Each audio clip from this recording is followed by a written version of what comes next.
Ulithi Atoll, November 17, 1944. Midnight. The ocean was black glass. Above it the stars burned steady, unblinking, like eyes that had seen too much. Every ship in the lagoon ran dark. No lamps, no radios, only silhouettes and whispers. Then, far out on the water, a new light appeared. Not moonlight, not fire. It was orange, pulsing, alive, a heartbeat beneath the surface of the sea. On the decks of a long, low vessel named USS Vestal, men in welding masks worked through the night. Sparks arced into the wind and fell like molten rain, hissing as they hit the water. From a distance, it looked as if the Pacific itself were burning. But it was not destruction they were making. It was resurrection. A crippled carrier had arrived. From Leyte that evening, her hull ripped open, her decks twisted and charred. She had no name left on her bow, just a shadow of letters buried under soot. She should have sunk 100 miles ago. Instead, she drifted into Ulithi under her own power, escorted by destroyers that limped more than they sailed. And waiting. For her was not a ship of war, but a ship of hammers, torches, and silence. Inside Vestal's belly, hundreds of men labored without sleep. The air reeked of acetylene and salt. Machines shrieked, steel groaned, and the night answered back with silence so deep it swallowed everything but the work. A young welder named Carter wiped sweat from his eyes and said to no one, "Feels like we're building the world from scrap." Above them, the fleet slept. Battleships, carriers, destroyers, each one scarred, each one waiting its turn. Ulithi had become a floating city of wounds, an armada that breathed only because these men kept patching its lungs. No headlines, no glory, only heat and exhaustion, and the sound of steel being convinced to live again. At 0100 hours, the repair chief logged another completed plate. "Section 4 sealed," he said. "Hull integrity at 80%. Someone asked when they could rest. He glanced toward the horizon, where another set of running lights appeared. Another wounded ship crawling home. He shook his head. "When the ocean's empty," he said. Out here, victory did not sound like gunfire. It sounded like hammers striking iron and torches cutting through rusted flesh. These were the ships that never fought, and yet without them, no one else could. The Navy called them service squadrons, the narrator would say later. History forgot them.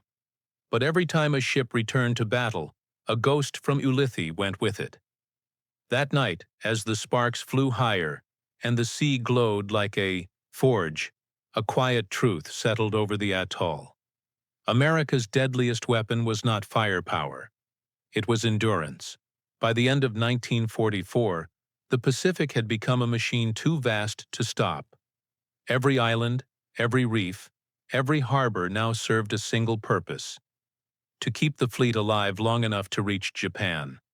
But even machines need repair, and, for the United States Navy, there was no time to bring its ships home. The war was moving too fast, too far. The answer was a miracle no admiral had planned and no enemy had expected: a navy that could rebuild itself at sea. They called it Service Squadron 10, a name so plain it sounded bureaucratic. In truth, it was an empire made of floating workshops, tenders, and foundries. Cargo ships turned into factories. Oilers became fuel farms. Old freighters were reborn as machine shops, power stations, and hospitals.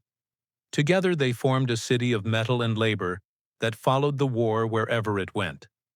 When the Marines landed on Saipan, the repair ships anchored behind them. When the fleet bombarded the Philippines, they were already waiting with steel, wire, and hope. Ulithi Atoll became their capital. From the air, it looked like a crescent of turquoise in the middle of nowhere, too small, too quiet. But beneath those waters lay the beating heart of victory. More than 700 vessels gathered there: carriers, destroyers, tankers, barges, repair hulks. An oceanic organism that breathed smoke and fire by day, and silence by night. Men called it The Navy's city without a shore. Every ship that fought in the Pacific passed through Ulithi's arms. The Enterprise limped in with holes big enough to see daylight through her decks. The Missouri left her anchor chain there before sailing to end the war in Tokyo Bay.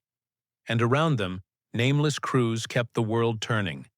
Men with no medals, no press photos, no mention in dispatches. They worked with torches, wrenches, and their bare hands, often on ships still warm from battle. Most were boys in their 20s. They'd never fired a gun in anger, but they knew the sound of a cracked hull and the smell of burning insulation.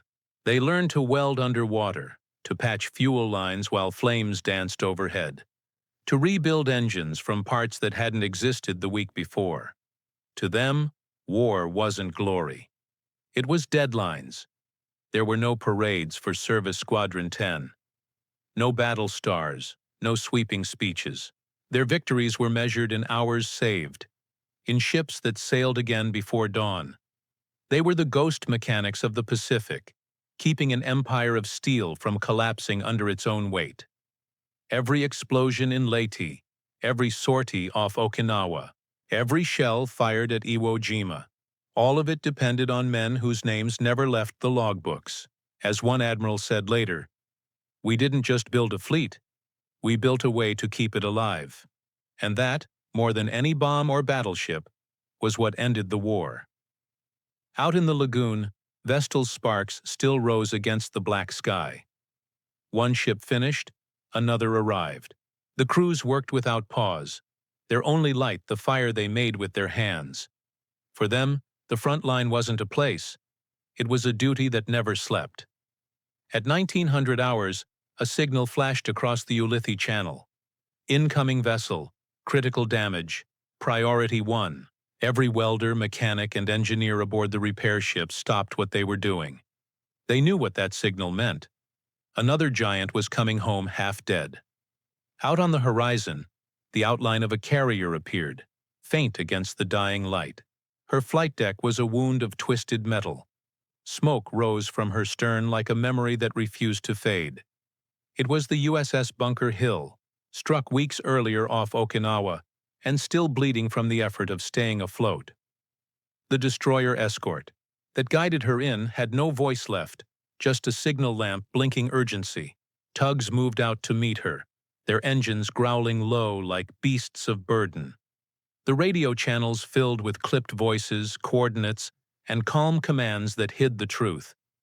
If her hull gave way before she reached the lagoon, she'd take 1,000 men and half a year of work with her. Aboard the Vestal, Repair Chief Thomas Greeley lit another cigarette and said quietly, "Get the torches ready." The men didn't cheer, didn't shout. They simply moved. The sea around Ulithi turned into choreography. Tugs pulling lines, cranes swinging into position, repair ships shifting berth to make room. By 2100, the Bunker Hill was secured alongside the floating docks. Her decks still smelled of fuel and death. Dozens of bodies had already been buried at sea on the voyage in, and those who remained alive walked her decks like ghosts, uncertain whether they had survived or not. Greeley climbed aboard with his men and surveyed the damage. The heat from the fires had warped her bulkheads into shapes no blueprint could explain. Sections of the hangar were collapsed. Electrical panels fused into slag. "We can't fix this," one of the younger welders said under his breath. Greeley stared at the devastation and replied, "We're not fixing it. We're keeping her alive until she remembers how to breathe." They worked through the night. Floodlights glowed under tarps to hide their positions from any wandering scout planes. The sound was constant. Hammers, grinders, the steady hiss of torches. Sparks showered into the dark, like constellations being born underwater. Divers in heavy suits descended beneath the hull, feeling along the seams by touch alone. Every 10 minutes, Greeley checked his watch, then the tide, calculating how long the ship could rest before the sea claimed her weight. By midnight, fatigue blurred into trance. The men moved as one, fueled by coffee and instinct. The radio operator aboard Vestal logged an update. "Progress steady. Deck temperature stable. Hull integrity improving. A simple line, typed by a tired hand, that meant life for a vessel once pronounced dead. Just before dawn, an explosion cracked the silence. A ruptured oxygen line in the hangar bay. Fire leapt from the open wound of the deck. Without hesitation, the repair crew surged toward it. Men who had been awake 20 hours, fighting. A new kind of battle with torches and extinguishers instead of guns. One sailor, Burns, later wrote, "It wasn't courage. It was duty that didn't know when to stop. When the fire was out, they went back to work. No orders, no rest." The sky to the east began to pale. First gray, then gold. Greeley stood on the catwalk and watched the horizon brighten. He could see his reflection trembling in the water below. A man smaller than the machines he served, but somehow keeping them alive. "We're done for now," he said. "Let her sleep." Behind him, the welders shut off their torches one by one. The last flame died as the sun rose over the lagoon. For the first time in 36 hours, Ulithi was quiet. Down in the engine room of Vestal, a machinist entered the final note of the night into the logbook. Bunker Hill stabilized. Service completed. Awaiting next arrival. Then he closed the book, wiped his hands, and smiled without joy. He knew the next signal would come before sunset. Out here, rest was only the space between emergencies. In those stolen hours of calm, the men sat on the deck's edge, drinking from tin mugs and watching the water turn gold. Ships that had been wrecks now floated whole again, their scars hidden beneath fresh steel. The world would never know how many battles had been won right here, in silence, under arc light and salt air. They weren't soldiers anymore. They were surgeons keeping the patient alive until victory learned how to walk. By 1945, the United States Navy had become something the world had never seen. A living machine that repaired itself while still in motion. The front no longer existed as a line on a map. It was everywhere the fleet sailed, and the fleet never stopped. Service Squadron 10 was its heartbeat. Invisible, tireless, and always one day ahead of exhaustion. From Ulithi to Eniwetok, from Manus to Okinawa, the repair ships followed the war like shadows. Each time a carrier limped in, a new section of steel was already waiting. When a destroyer arrived with holes through her hull, the welders had the patch cut before the anchor hit bottom. It was not magic. It was discipline, precision, the quiet genius of men who knew that every second saved meant another pilot coming home alive. No one celebrated them. There were no medals for rebuilding a ship at midnight or diving into oil-black water to patch a propeller. Their work ended before dawn, and the headlines began at sunrise. Yet, behind every victory broadcast to the world, there was always the faint sound of a hammer in the dark. The fleet that fought at Leyte, Iwo Jima, and Okinawa could not have existed without them. Ammunition ships, tankers, repair tenders, all moving in rhythm, all part of a vast mechanical organism that turned the Pacific into an assembly line of survival. They were not warriors in the traditional sense, but they won the war just the same, inch by inch, plate by plate, night after night. When the bombs finally fell on Japan, and the world called it the end, the men of the repair fleet did not cheer. They were still working, fixing ships for peace the same way they had for war. For them, victory was not an explosion. It was the sound of a wrench turning for the last time, and a ship floating straight again under the morning sun. Dawn came softly to Ulithi. No drums, no cheers, just a pale gold light spreading over 1,000 decks. The night's fires had burned out, leaving trails of smoke that curled into the morning like ghosts too tired to haunt. On the horizon, ships waited in silence. Carriers, cruisers, destroyers, each one scarred, each one still afloat because someone somewhere refused to sleep. The welders put down their torches.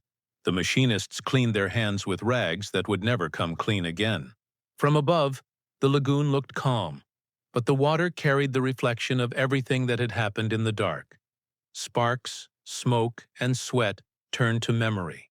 Out here, the war didn't roar. It whispered. The Vestal's men gathered by the railing, coffee mugs in hand, watching the fleet they had rebuilt come back to life. Engines rumbled one by one. The sound rolled across the lagoon like a heartbeat, returning to a body that had almost forgotten how to live. No ceremony marked the moment. The ship simply turned east, toward battle, toward history, and left the repair crews in their wake. A young sailor named Carter, the same welder who'd worked through the night, leaned on the rail and said quietly, "They'll write about the ones who fired the guns, not the ones who fixed them." His chief nodded. "That's all right," he said. "We'll know." By noon, the lagoon was nearly empty again.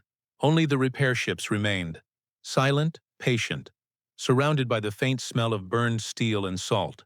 The ocean around them shimmered, smooth and endless. Somewhere beyond that horizon, the war was still raging. But here, for the briefest moment, the world held still.